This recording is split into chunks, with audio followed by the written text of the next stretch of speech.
Okay, well, good evening. Welcome everybody after a break for Purim last week. Welcome to all of our guests, both our regulars and any new people this week. Welcome to those watching also on Facebook, and to anybody listening to the audio replay, which is broadcast every Thursday at midday and Sundays at 4 p.m. on J-Air Community Radio. That's at FM 88 in Melbourne or at j-air.com.au. My name is Alan Friedman. I'm Vice President of the Australian Jewish Association, and you will have seen on your screens also David Adler, who's President of the AJA, as well as our guest for tonight, Josh Hasten, who we will formally introduce in a moment. This week, Josh is going to give us a presentation for about 15 minutes, and then we'll have a bit of a chat to him and then take questions from the audience as usual. If you do want to ask a question, the procedure is to raise your hand electronically, and you do that in the reaction button at the bottom of your screen. You can place written questions on the chat function, and Robert Gregory, our Director of Public Affairs, will read out some of these in between the spoken ones. Okay, now we're all familiar with the term West Bank, and I hope that, like me, people make a point of not using that term because it falsely infers that Judea and Samaria are not really part of Israel.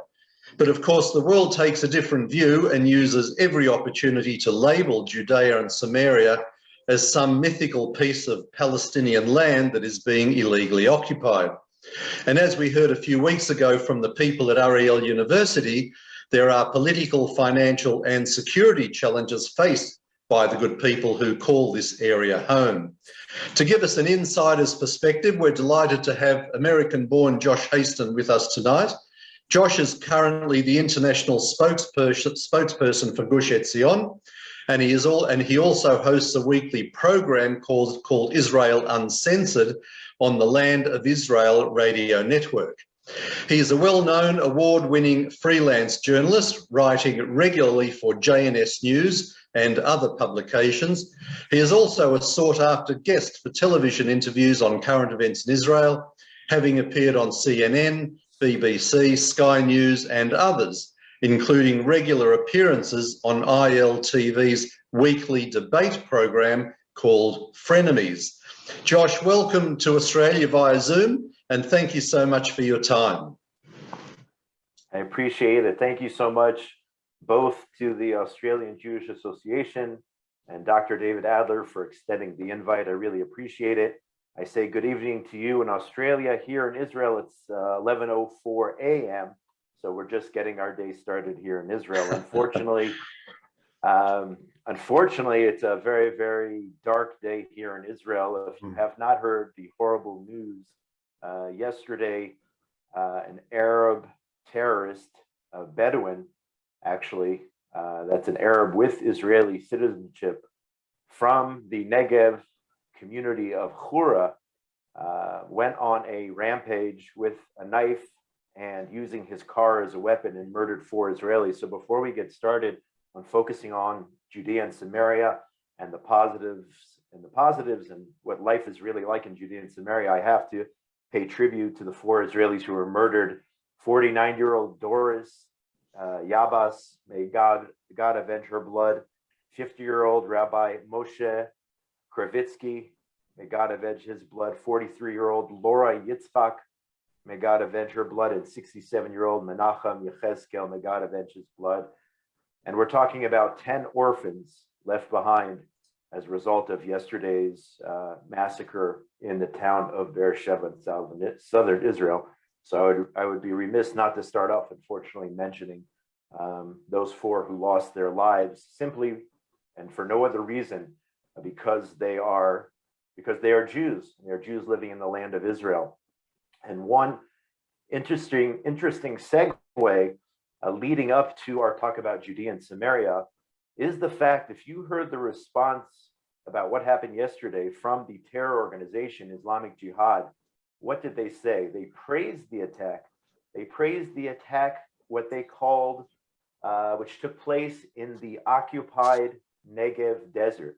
That's how they referred to the Negev desert, the occupied Negev desert.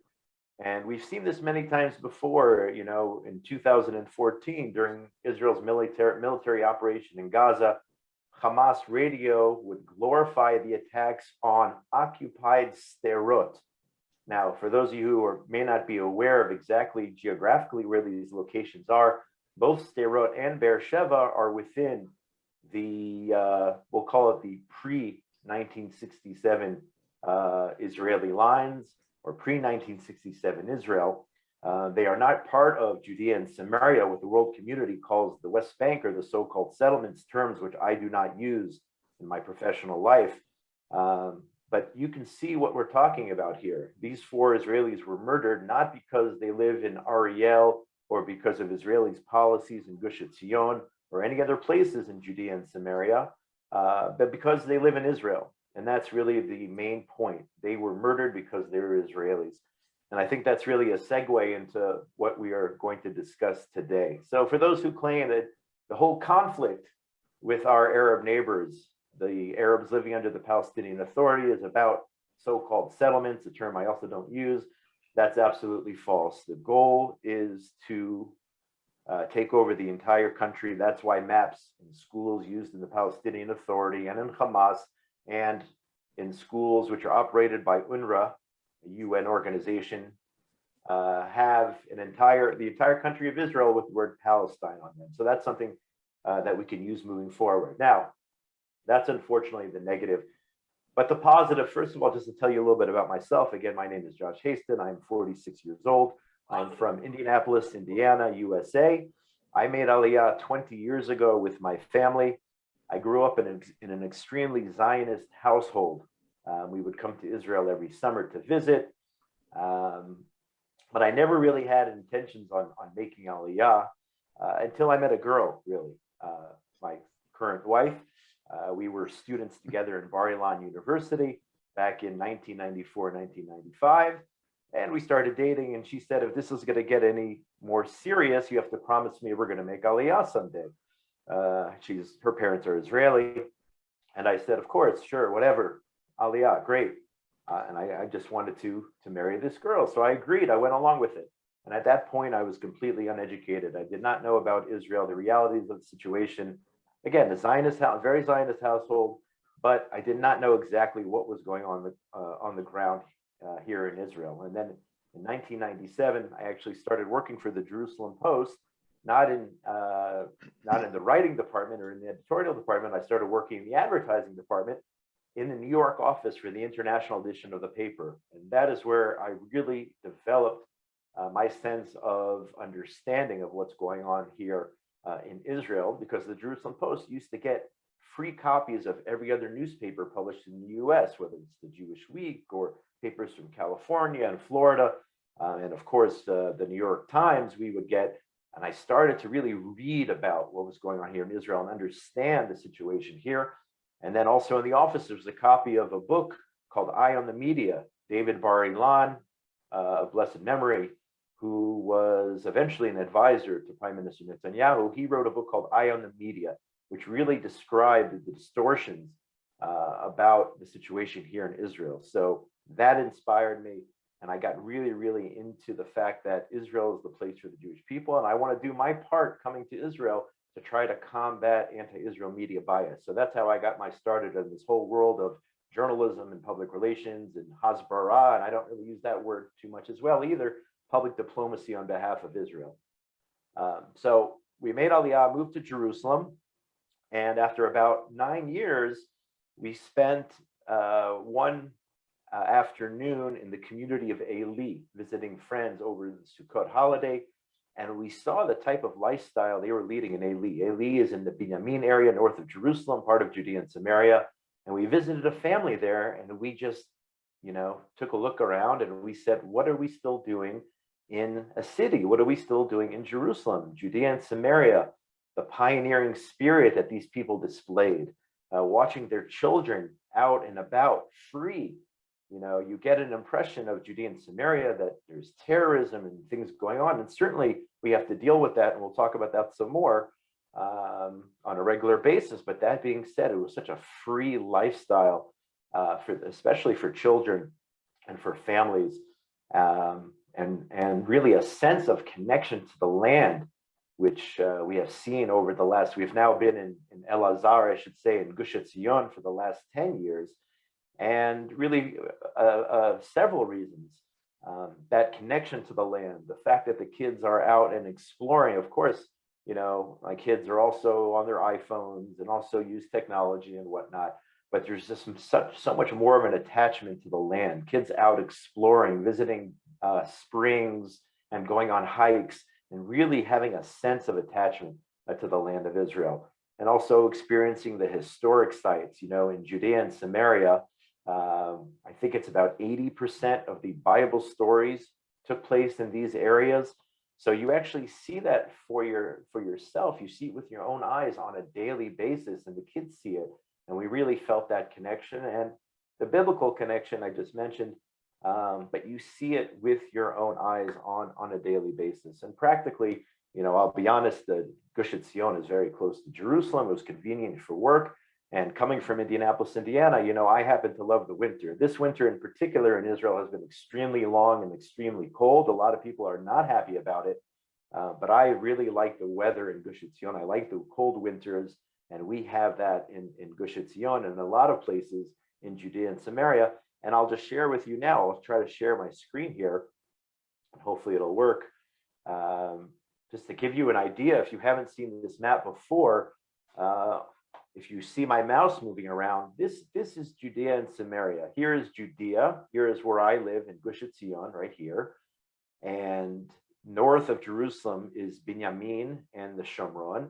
And you can see that these are the highlands of the state of Israel. So you're up in the mountains, it's beautiful weather, and we'll talk about the security situation here. If you haven't seen this map, I mean, anybody can, you know, with any sort of just basic military or security understanding of the realities, and it still applies in today's day and age, even with ballistic missiles, and all sorts of technologies. I actually, if you are aware of, if you've heard of Colonel Richard Kemp, who was the British officer in charge of the British troops, the UK troops in Afghanistan. If you heard of Colonel Richard Kemp, a big pro-supporter of the state of Israel. I actually led him on a tour a few years ago, right before the coronavirus, along with several others in Gush Etzion, and we stood at the 1,000-meter outlook, taking a look down here at the plain below, where 75% of the Israeli population center lives. And I said to the colonel, in today's day and age, with all the technologies, is it still important to control the high ground? And he said, 100%, absolutely. Controlling the high ground, whoever controls the high ground, even in today's day and age, controls what happens down below. So again, 75% of the Israeli population center is lives in from Gadara to Hadera, if you can see my mouse moving. And here in Judea and Samaria, you have, depending on whether you include the Jews who live in certain parts of Jerusalem, you have either 500,000 Jews living in Judea and Samaria. If you add Jerusalem, you're talking about 750,000 Jews in Judea and Samaria. And the short-term goal is to get to 1 million. So the reasons we are here, why are we in Judea and Samaria? Number one, I mentioned the biblical connection of the Jewish people to its heartland, which is extremely significant. And in modern times, we won in 1967 the Defense of War of Survival. We reclaimed these areas, which were originally supposed to be designated as part of the Jewish state way back in 1920 as part of the San Remo Conference and the League of Nations, which designated this area, including Judea and Samaria. At that time, it was actually what is now Jordan, was also supposed to be part of the Jewish homeland, but I think it's roughly 24% was then siphoned off to be part of a Jewish homeland, including Judea and Samaria. So from a biblical perspective, from a modern perspective, from a legal perspective, and from that security perspective, which I mentioned just before, you can see it for yourselves, whoever controls the high ground controls what happens down below. Imagine, 2005, Israel pulled out every last Jew 8 to 10,000 Jews out of Gaza for promises, false promises of peace. And what do we get? We got an increase in rocket attacks immediately by 500%. We've had at least four, if not more, military operations in Gaza. And imagine if where I live in Gush Etzion on those highlands, imagine if Hamas or a group like ISIS, and who knows what the future holds, even the Palestinian Authority, imagine if they would be controlling the highlands overlooking Ben Gurion Airport. You're talking about just several kilometers. Anyone who's flown into Israel, you can see the flight pattern most of the time when you're flying into Ben Gurion Airport. You arrive from west to east, you do a circle around the mountains of Judea and Samaria and land at Ben Gurion. Imagine if our international airport was in the range of mortar shells being being launched by Hamas and other terror groups. So for all those reasons, biblical, modern, legal, security, and most importantly, at the end of the day, this is ours. This is our land. Jews come from Judea. There's nothing more natural than Jews living in a place called Judea. Okay, other than the years 1948 to 1967, when Jordan actually had an illegal occupation, illegally occupied these areas. These have been part of the Jewish heartland, the Jewish homeland for over 2,000 years. So nothing more natural, despite what many in the international community say. Jews come from Judea. It's just that simple. So for all those reasons and more, we are here in Judea and Samaria. We are proud. We are here to stay. And even with all the challenges, and there are challenges living here, most of the time, 99% of the time, it is normal, regular, everyday life where parents go to work and children go to local schools in the area. 99% of the time, it is normal. And unfortunately, that 1% of the time, I'm giving just rough approximations, we have to deal with our hostile neighbors. And it does happen, whether it's here in Judea and Samaria, whether it's in the south, whether it's in the north. And this has been going on, for 100 years, folks, at least. And it has not, it's not something that started in 1967, and it's not something that started after the 6-Day War. This has been going on for, during World War II, in 1929. And ever since the Jews started coming back home en masse and draining the swamps and making the deserts bloom, ever since then, there are elements here who do not want to see us succeed and have vowed openly and continue to do so on a daily basis. If you listen to the official Palestinian Authority media, of course, Hamas media and propaganda, the goal remains to throw the Jews into the sea, to drive the Jews out. And even with yesterday's horrible events, that's not going to happen. We're here to stay, we're here to grow, we're here to flourish, we're here to thrive, and we continue to do so on a daily basis. So with that, I would like to hear from you. I'm happy to take your questions. I'd like to hear what's on your minds in Australia. What are your concerns? What do you want to know more about? Is it daily life? Is it security? Whatever it is, I'm open to your questions. Thank you, Josh.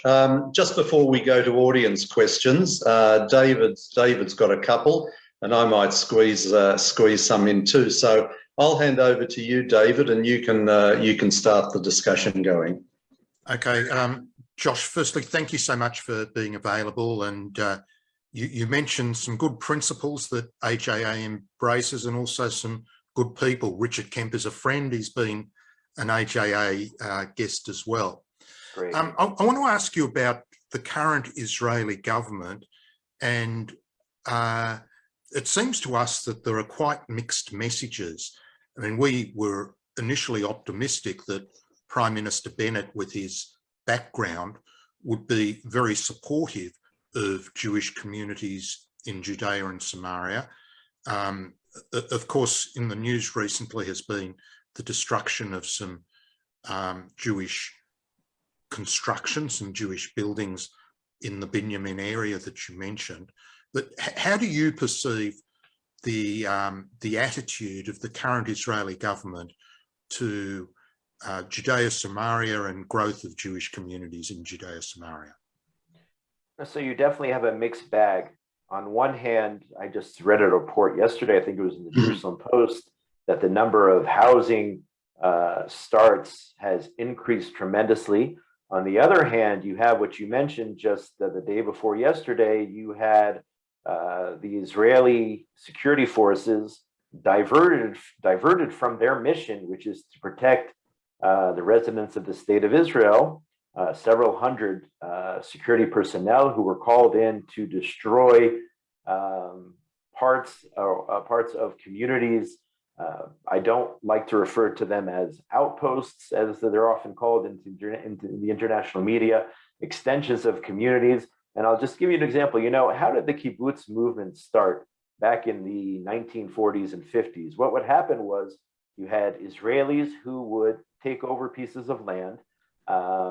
They would settle there, start growing, start building, and then they'd go back and deal with the fine print of getting the necessary approvals and whatnot. But if it wasn't for the initial action of those pioneers back in the 40s and 50s, then you would not have the kibbutzim that you have today, which have been growing and flourishing for the last 50, 60 years.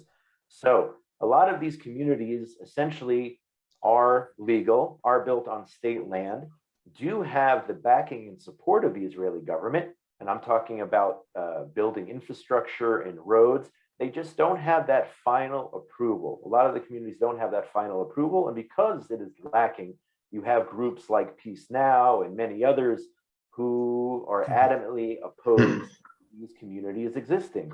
So that's why they're so adamant about turning to the courts and whatnot to try to get these properties removed, buildings destroyed. And the current government, in all fairness, whether it's the current government or whether it's previous governments, you know, I live in Elazar and Gush Etzion. Our neighborhood, or one of our neighborhoods, is called Nativ HaAvot. Just 4 years ago, 15 homes were destroyed in Nativ HaAvot, basically because of technicalities. The so-called blue lines, the lines in which a community can build and can extend towards, the official lines of the communities were changed.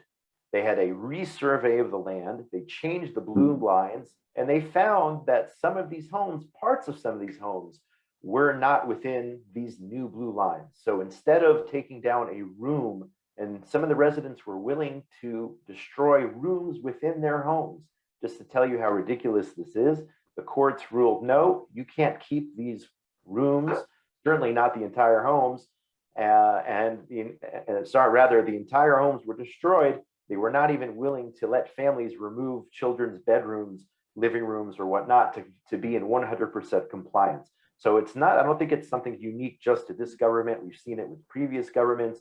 We had the Amona community, which was taken down, the Migron community. So this is not something unique to this government. I think it's been happening for years and years and years in terms of destruction of communities. So that said, you know, I don't want to just pick on, I can't just pick on this government, but unfortunately, you know, we are seeing a trend here in terms of this government willing to do whatever it takes to maintain itself. It's a narrow coalition. It's a broad coalition made up of parties which would never, you know, in the past would never sit with each other. And you have so many different opinions, and what's most difficult for somebody like me is the public diplomacy efforts. You have the prime minister and you have Ayelet Shaked, Minister Shaked, saying one thing, and then on the other hand you have Meretz and the ministers from that party saying something completely different.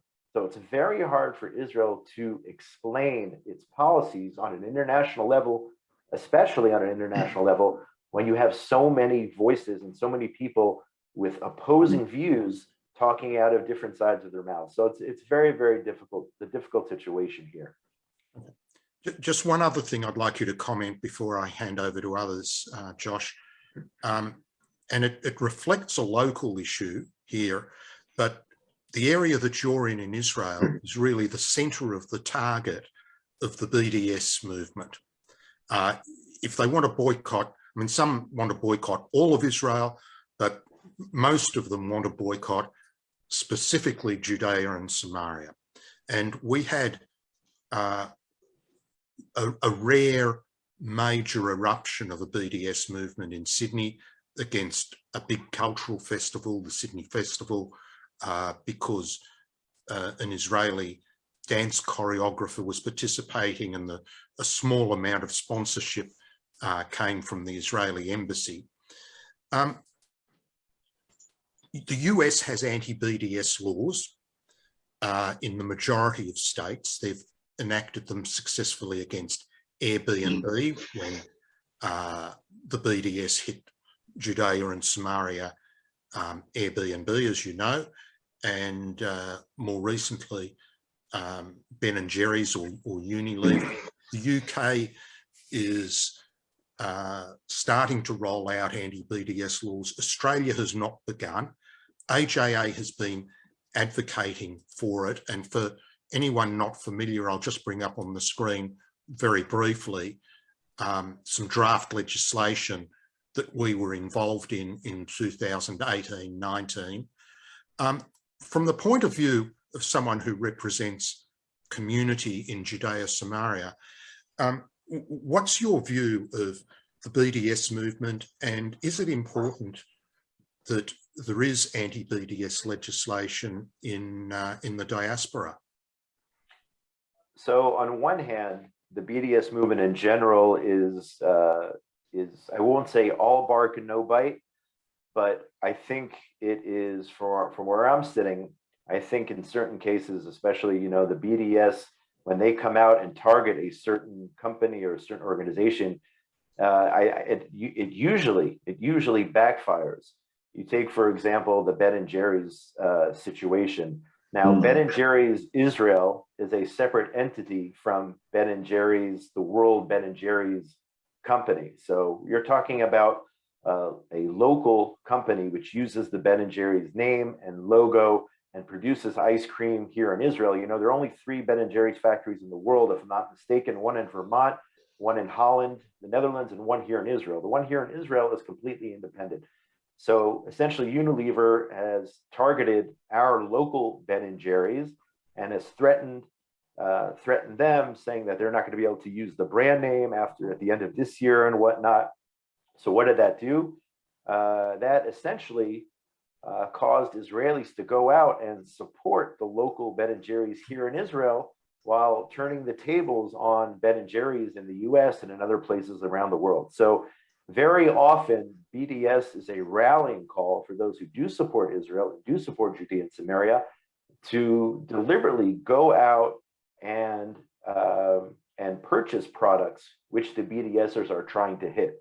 That being said, you do have a case, for example, like SodaStream, which was located near Ma'ale Adumim, and the factory picked up and moved to southern Israel. And I don't know exactly if I can say 100% that this was a BDS success story, but what I can say 100% is, what did the BDS actually do? The BDS actually hurt the Arabs living under Palestinian Authority control, because they no longer had jobs working in that factory in Mishor Adumim.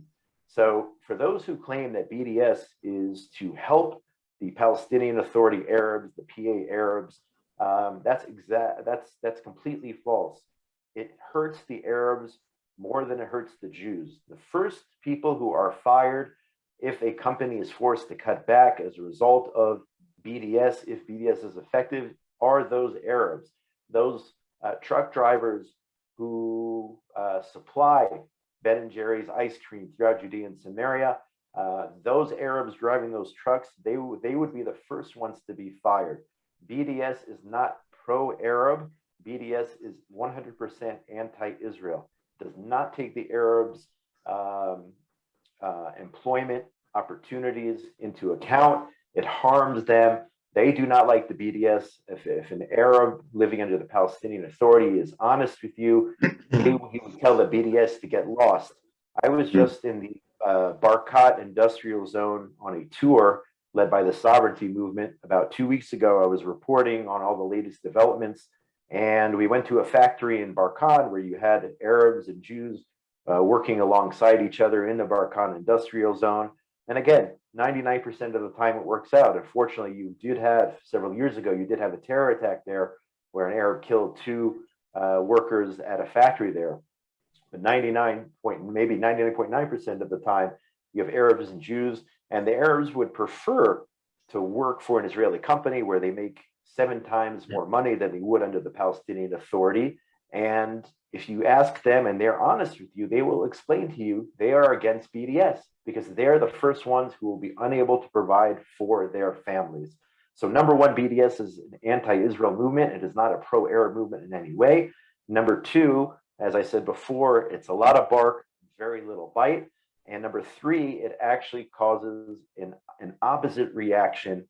I definitely support anti-BDS legislation. None of these BDSers should get through to a point where it's actually affecting an Israeli company. And by the way, BDS is not only affecting Judea and Samaria, because there is no so-called green line when it comes to the economics of it. If you are trying to BDS a company in Ariel or in Barkan, you are hurting somebody from that company who is living in Tel Aviv, whether he is part of the manufacturing team or part of the supply team or whatever it is. You are trying to hurt the entire country. So I don't see a line there. The Israel haters try to claim, no, we love Israel, we love the Jews, this and that, but we don't love the settlers. We're against the settler settlements.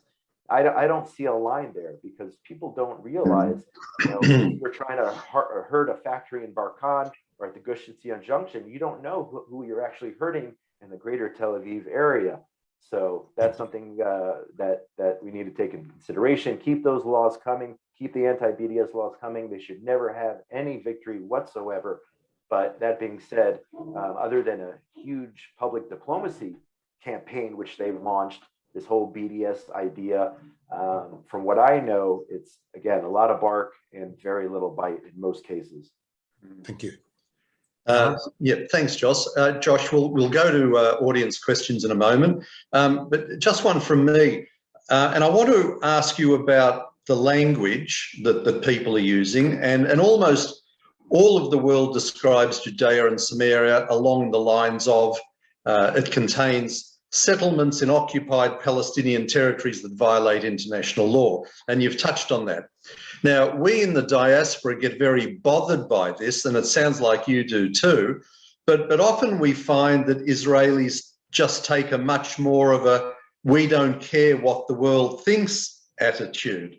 So how do you, where do you sit with all of that? I mean, we try and get the facts out, and yet Israelis often just say, look, they can say and think what they like, we're just going to get on with our lives.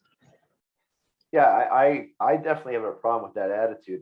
Anytime I drive, let's say from Beit Shemesh down below up to Gush Etzion, the sign put up by Israel in terms of how many kilometers I have until I get to Gush Etzion says, 15 kilometers to the Gush Etzion settlements.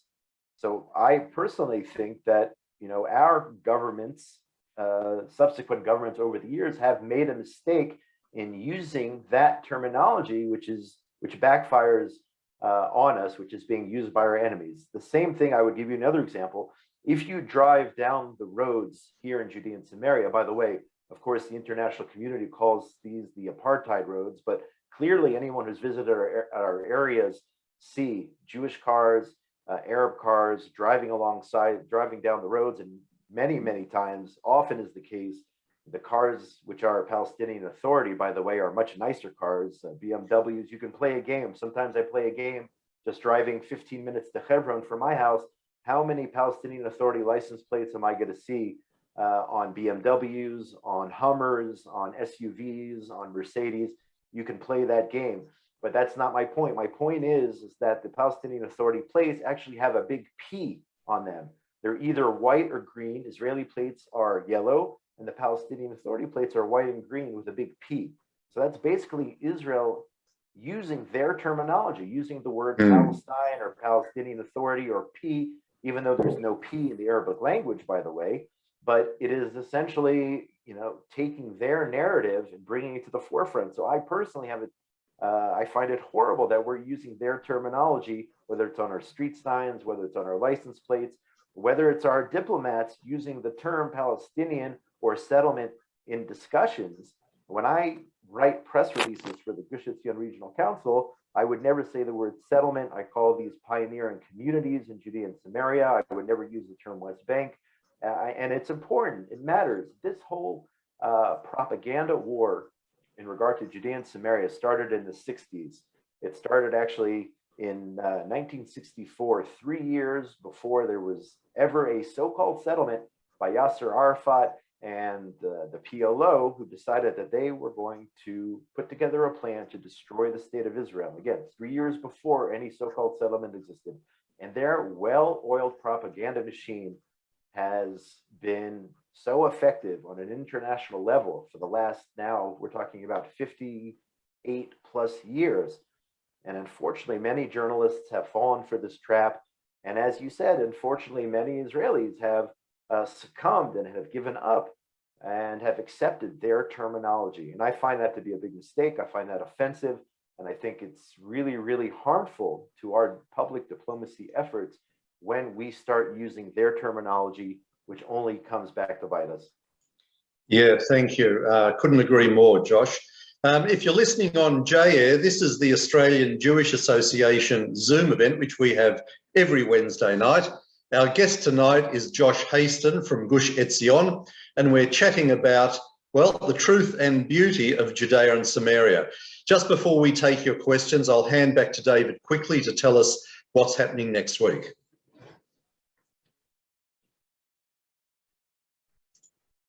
There we are. Got to unmute. That would help.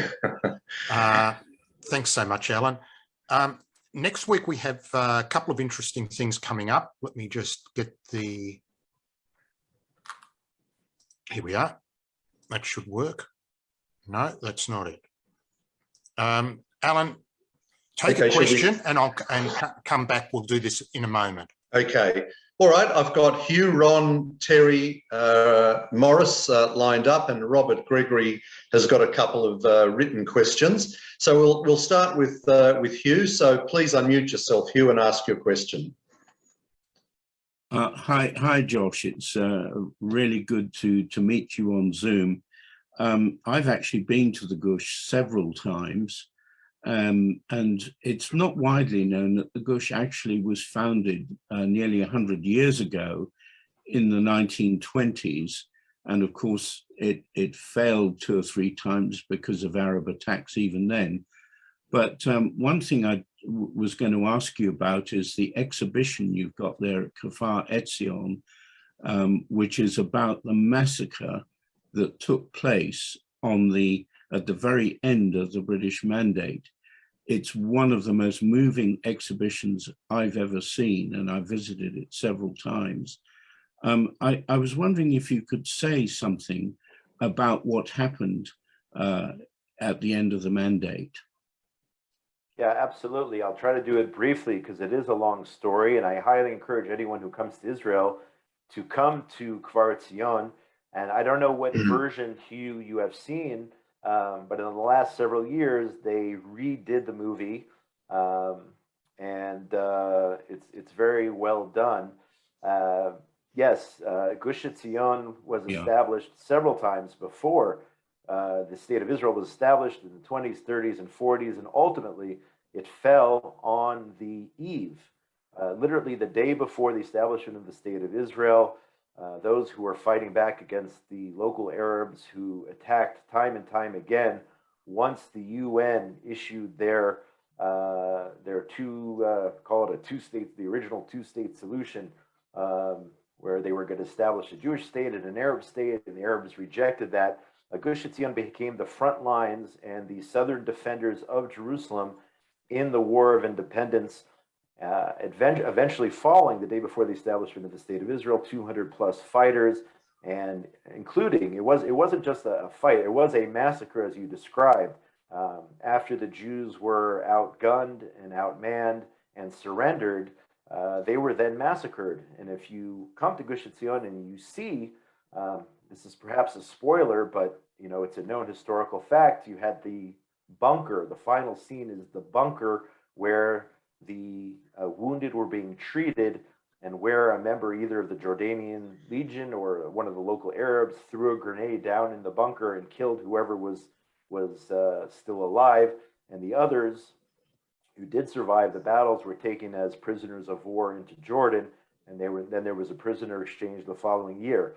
I'll tell you something, for those who haven't seen the presentation in Gush Etzion, the most meaningful thing for me, and I've seen the movie many, many times, and I've helped with the translations of the movie. If you go into the Gush Etzion, it's called the Heritage Museum, and see the 1-hour movie, try to get there and watch the video. They take soldiers from the IDF to watch the video, to see the presentation. It's now state of the art. Watch these soldiers coming out of this presentation, literally bawling their eyes out. I mean, it's so moving and so emotional. There's one thing seeing it for yourself or seeing it with a group of other tourists. Watch this movie with IDF soldiers, and it really gives you a sense of perspective and a sense of what we're fighting for.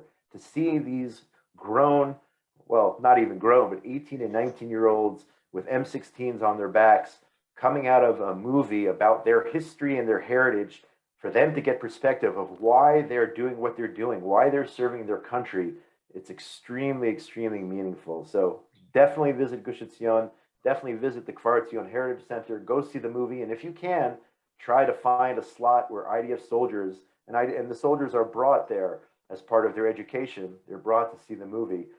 See it with one of them and watch their reaction, and it is an undescribable moving experience. Yeah, I'm sure. We'll come to you in a moment, Ron, but we'll just go back to David to tell us what's coming up next week. Okay, well, just two messages. First, if there's anyone here who is not yet supporting AJA, make sure after this event that you do these things. Go to the website, jewishassociation.org.au, apply for membership if you're not yet a member, or make a donation. You can also subscribe to the email list via the website, and like and follow the AJA Facebook page for our daily updates on news and views. Next week, we have a session devoted to Iran, Israel and the West with Steph Frantzman, who's one of the senior Middle East correspondents with the Jerusalem Post and other publications, quite an expert. And I just want to foreshadow, this will come in an email during the week, in a couple of days, that there is a round table for those in Sydney, convened by the Western Heritage Society on Tuesday this coming week in the CBD. I've been invited to join the panel along with the Ukraine ambassador, and information about that and how to book will be provided in the next AJA email. So let's continue with questions. Okay, thanks, David. Okay, Ron, you're muted, so please unmute yourself and fire away. Hi, good evening, Josh. Pleased to meet you. I would like to know what practical and effective measures can be taken to stop European Union illegal building in Area C. Yes. So, well, first of all, let me say that Seth Frantzman, your guest for next week, is a colleague and a friend, and he happens to be just a brilliant, brilliant person. So you're definitely going to enjoy that. The illegal building in Area C, just to give a little background. I mean, this is something going on for years and years and years. And I actually used to work with an organization called Regavim, which until now monitors illegal building both in Area C and throughout the Negev Desert. And they released a very sharp statement, as they should have, about yesterday's terror attack, because they've been, for years and years, been warning about the effects of the radicalization of the Bedouin communities down in the south. You have the northern branch of the Islamic movement who have moved in there, essentially taking over the educational systems and after-school programming for the youth in the Negev. So that's something important to remember. So the European Union is on a daily basis building illegal structures for the Palestinian Authority. They are placing these illegal structures in strategic areas throughout what is known as Area C, which is Judea and Samaria under full Israeli control, both military and civilian control. And they are trying essentially to create a de facto Palestinian Authority state in those areas. If you drive down from Jerusalem to the Dead Sea, you will see probably the most well-known village, if you want to call it that, Khan al-Almar, on the left side of the road, which essentially is you can call it a village, but it's a group of homes, and of course they started with a school and placed themselves on the side of the road illegally on Israeli state land. They always start with the schools. This is part of the 2009 Fayyad plan, which you can look up online, the Prime Minister of the Palestinian Authority. And his plan was, forget the negotiations with Israel, we are going to put facts on the ground. And it's been working. There's thousands of illegal buildings going up. The tour I was on, I mentioned with the Sovereignty Movement, I don't remember the statistics in front of me. I think it's 17,000 illegal structures with an average of 4 new structures per day. What I would suggest, again, it's a major problem. Number one, I have to look in the mirror, and the civil administration, which is in control of daily life, both for Arabs and Jews in Judea and Samaria, they must act. They must act more resolvely to stop this illegal construction. We mentioned before how quickly the Jewish communities in Binyamin were taken down several days ago. The same thing has happened, and there has been some progress with the civil administration in terms of the illegal EU structures, but not enough.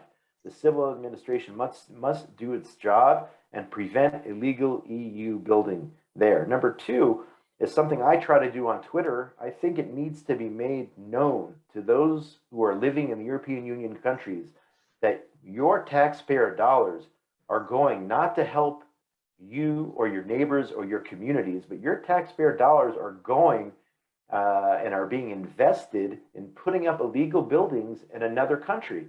I don't know how a European Union citizen, an average citizen, would or should be able to tolerate the fact that money's being diverted to go into an illegal building project in a foreign country. To me, that is just unbelievable, completely unacceptable. So if there is some way, whether through social media, whether it's through being in touch with European Union representatives who may not be aware of the facts, but these people need to know, and those who live in these countries need to know that their money is going. And by the way, these buildings that you see, and I've been, through the years, I've gone and visited these places. They have the European Union logo on the sides of the buildings. They are proud of it. They're not hiding it in any way, shape, or form. They claim it's for humanitarian reasons, and they are getting involved in an Israeli matter on Israeli-controlled territory.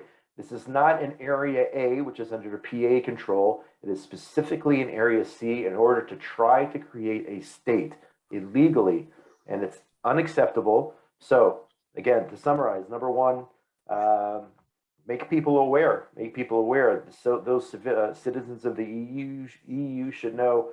I would write letters to EU parliamentarians saying, why are you squandering this money in order to exacerbate a situation with this illegal building going on? I would do that from that angle. And as us Israelis, we really have to insist through our representatives that the civil administration crack down on illegal EU building. It's completely unacceptable. Yes. Well, Terry, just before we get to you, we'll take some of the written questions because we often don't get around to them. So, Robert, you've got a couple there, so fire away. Yeah, we've got a few questions. One from Gabor. So you used to work for the Jerusalem Post. Why is it that organizations, media outlets like the Jerusalem Post use the labels West Bank instead of Judea-Samaria, and what can we do about it? I'm not sure what the Jewish news here in Australia, but in general, what can we do for the media? Yeah, that's a good question. And again, these are editorial policy decisions. I don't know what can be done, but most of the publications, whether it's Times of Israel, Jerusalem Post, they use that terminology. They use West Bank, they use settlements. I know plenty of letters to the editor have come in over the years taking them to task, saying why, asking why are you using this terminology. At the end of the day, this is an editorial decision by those in charge of these publications. On the other hand, you have, and I'm definitely biased since I'm a freelance journalist for JNS, but when I write my articles for JNS, I use Judea-Samaria. I don't use the word occupation. I don't use the word settlement. It all depends on the media outlet, Israel National News, Arutz Sheva, the Jewish press. There are organizations and media outlets who use the correct terminology. I don't know how much, I don't know why. I don't know why, honestly. And I don't know how much you're going to get from trying to appeal to the J-Post or Times of Israel or the others. Haaretz, forget about that. I wouldn't even start with that. But I don't know what you can do to get them to change those policies. Some people justify it and say, well, we're using the term West Bank because if we don't say that, then it becomes unclear to the world as to what we're talking about. So, but that, in my opinion, that is a failure on our part, because we've been willing to accept those terms over the years, even though the term West Bank is, has only been used for the last 60 or so years, and Judea and Samaria was used for 2,000 years until Jordan implemented that term when they illegally occupied these areas. But each publication decides what it is or isn't going to do. Perhaps they can justify it, say it's for clarity. I'm not willing to accept that, and that's why I don't use those terms. And when I write my articles for JNS, you will not see the word West Bank or occupation or any of that stuff. I don't even use the word Palestinian if I can avoid it. I usually say Arabs under the Palestinian Authority or Arabs. Again, it's just an issue of editorial policy based on the publication. Yeah. I guess as a start, all of us here can make sure to only use the correct terms. Just Please. a question from Karen. Could you speak to the situation in area A and B? Some people say that's real apartheid where Jews can't buy property or drive or things. What's the situation there? Yeah, absolutely. I'll give you the perfect example. Israel, of course, is accused of carrying out apartheid policies. Amnesty International just released this report. I think it's it's either 2021 or 2022, accusing Israel of apartheid. And I'll give you an example of how it's exactly as you just said, exactly the opposite. At the Gush Etzion junction, we have relative coexistence.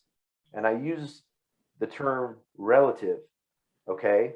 I don't say coexistence, because it's not complete coexistence. You do have the Rami Levy supermarket where Jews and Arabs work together, where Jews and Arabs shop together. You have the car mechanic shop where Jews and Arabs work together, and Arabs and Jews both bring their cars to get services.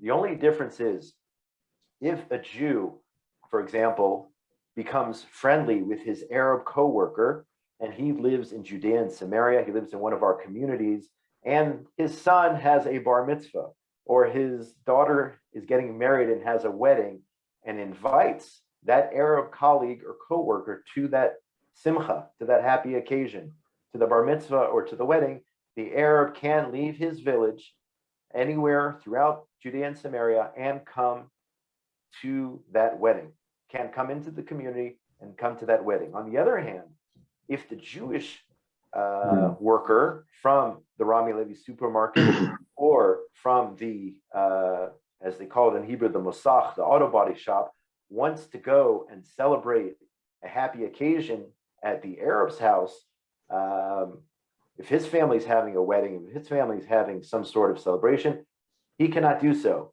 because the area A is under Palestinian Authority control. There are big red signs outside of these communities which say not only is it illegal under Israeli law for Israelis to enter these areas, but it is also dangerous to your life.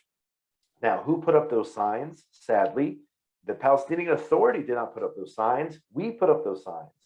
Israel, the IDF, put up those signs as a warning. Number one, it's illegal. Number two, you could be putting your life in danger if you go past this red sign. So you have areas, you have area A, which is essentially, Judenrein, Jew-free. Jews cannot enter those areas, and there have been plenty of cases where Israeli drivers, Jewish Israeli drivers, not to be confused with Arab Israel. There's a sign. Arab Israeli drivers. Jews have entered those areas and have been attacked. The most known probably case was back, I think it was in the year 2000, where two IDF soldiers made a wrong turn, ended up in I think it was actually in Ramallah, if not a village near Ramallah, and were lynched, were murdered, didn't make it out alive. So that's the difference. Okay, you have, let's say, the community of Efrat, which is close to where I am right now. I think Efrat has 1,000 workers, PA Arabs who work in the community of Efrat on a daily basis. Where in Ramallah or in Beit Lechem or any of these other places, you have 0 Jewish Israelis who are able to enter those areas. So who's really carrying out apartheid? The Palestinian Authority or us? But again, looking in the mirror, we only have ourselves to blame for putting up those big red signs. You don't want people to get killed. No, thank you. Terry, please unmute yourself and ask your question. Hi, I've always been a great admirer of the Judea and Samaria communities. You're right on the front line of Zionism. We have a slightly different set of problems in the diaspora.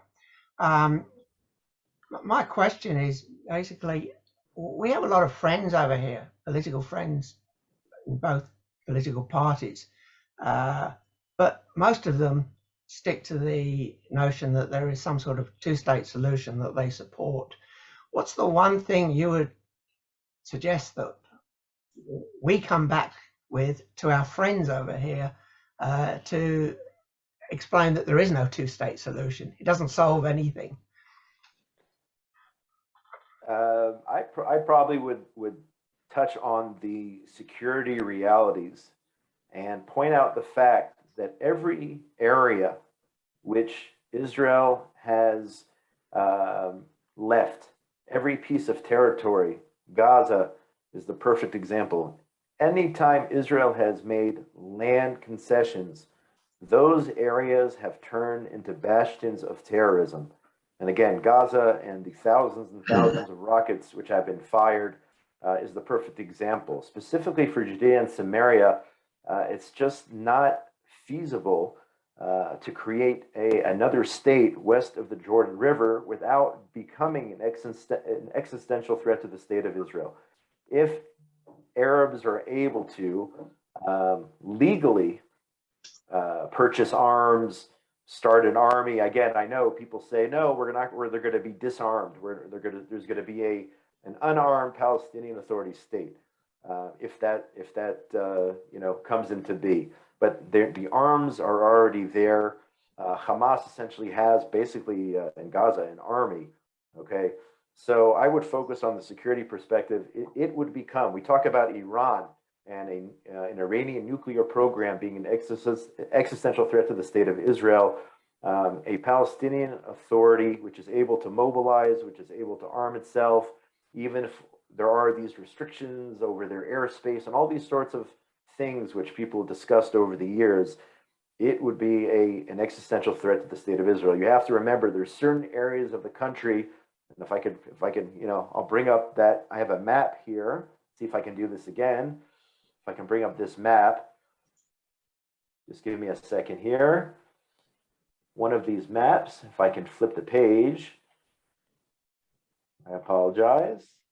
Here, this map here, you can see you're talking about from Netanya to Tulkarem. This is 9 miles. You're talking about Tel Aviv to Jaffa, 11 miles or 18 kilometers. Up here, 15 kilometers. Imagine if most of this area was controlled by a hostile regime bent on the destruction of the state of Israel. Okay, ever since Israel,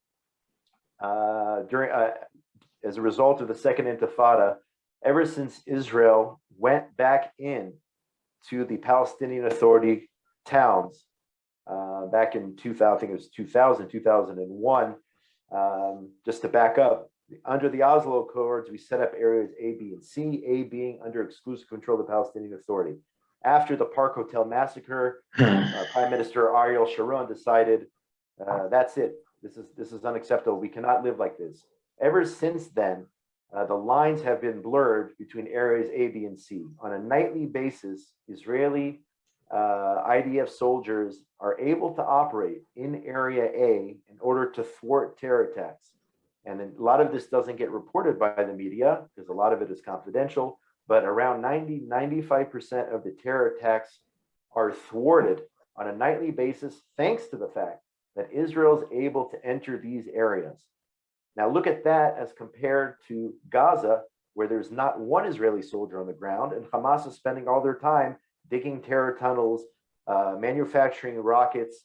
That's not happening in Judea and Samaria for the simple reason that the IDF has operational capabilities and the ability to go in and thwart these attacks nightly before they're able to be carried out. Unfortunately, some of them get through, but so many are thwarted. So it is an existential threat if you create another Gaza in Judea and Samaria, create another state there.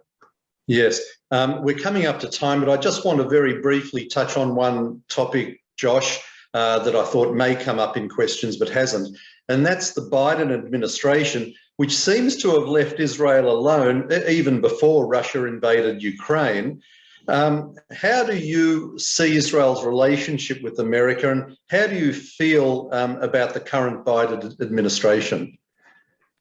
Well, you said we're almost out of time, so that's a bit of a problem. We could probably talk about that for another hour.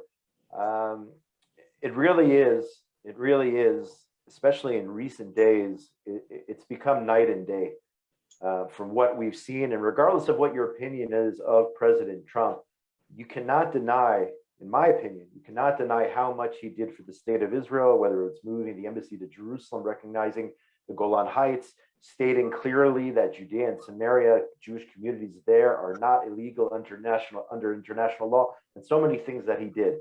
The Biden administration is trying to reverse that. Number one, they want to open a consulate for the Palestinian Authority for the PA in Jerusalem. Number two, if you just look at, and I went on Twitter for this, the U.S. ambassador to Israel, Thomas Nides, look at his response to yesterday's attack versus any previous response by Ambassador David Friedman. It is night and day. Look how vague his response is. He said, I condemn, or I don't know his exact words, I don't have it in front of me, I can look it up. I condemn this terrorist attack in Beersheba, it's horrible. He didn't mention the fact that this was a Islamic extremist who murdered four Israelis in Beersheba. The wording wasn't there, he left it vague. And especially on the Iranian nuclear front, the fact that they want to take the leading sponsor of terror and essentially pay them off like this is some sort of mafia deal. We saw it under the Obama administration delivering those thousands of dollars on those, I don't know what they're called, those platforms, those raised platforms of money. There it is. Despicable terror attack in Beersheba. Who carried out the attack? Who are the victims? Who carried it out? It's completely parve. It's completely vague. This would never be seen under the leadership of Ambassador David Friedman. And again, it started slow. Initially, there was, both sides, both Israel and the United States, I guess, held their tongues, so to speak. But now you have Prime Minister Bennett and our defense minister openly saying to the United States, the deal you are planning to sign in Vienna with the Iranians is a bad deal. It's even worse than the 2015 deal. And even if Iran holds to the deal, to what is signed, they are essentially, the world community is essentially paving a path for Iran to achieve nuclear weapons. And they want to de-terrorize the biggest terror organization in the world, the Iranian Guard, which is behind all the other proxies, Hezbollah, Hamas, the Houthis in Yemen. And the United States is willing to overlook that and state publicly they are no longer a terror organization. I mean, this is not the U.S.-Canada border, folks. This is the Middle East, where if you don't show strength, if you show weakness, then you're going to get eaten alive. And right now, the U.S. administration is showing weakness, and it's getting worse and worse each and every day, whether it's Judea and Samaria, the Iranian issue, whatever the issues are, it is getting worse and worse. So I pray that there are changes. You have in the U.S. I'm still a U.S. citizen, so I try to keep up to speed. There are elections for the midterms coming up in November. We'll be electing a new president in 2024. So I pray that the leader of the free world is someone who is much more responsible, conscientious, and understands the realities as the previous administration did, which the current administration does not, unfortunately. Yes, yes. Josh, look, we did keep you a few extra minutes, so thank you so much. You articulate your cause very well. I think our audience is right on your page, especially with the terminology. I think that's something, that's a little thing we can all do to make a difference. So thank you for joining us. Keep up the good fight, and we're behind you every step of the way. I did put up your website on the chat, so that's joshhasten.com. Is that correct? Perfect. Okay, so people can visit you and have a look at what you're doing. So thank you again for joining us, Josh Hasten. Thank you for the opportunity. I really appreciate it, and it's great to feel the love from so far away. And I really, honestly, David, as we said before, I really hope to get to Australia in the near future. I would love to visit. It is a goal of mine to fly out to Australia. I would love to visit here in the near future. Well, we'd love to have. Great idea. Okay, so that's all we have for tonight. Just before we go, the L'Chaim program with Morris Klein is on now on 3ZZZ, FM 92.3 in Melbourne, or 3ZZZ.com.au. Don't forget to join us next week, and we're going to develop this topic of Iran a little bit further with Seth Fransman. You can keep up to date with what the AJA is talking about on our Facebook page, so please like it and share it widely. But for now, we wish you all a very good evening and look forward to seeing you next week as usual. So from me, it's good night for now. Bye, everybody.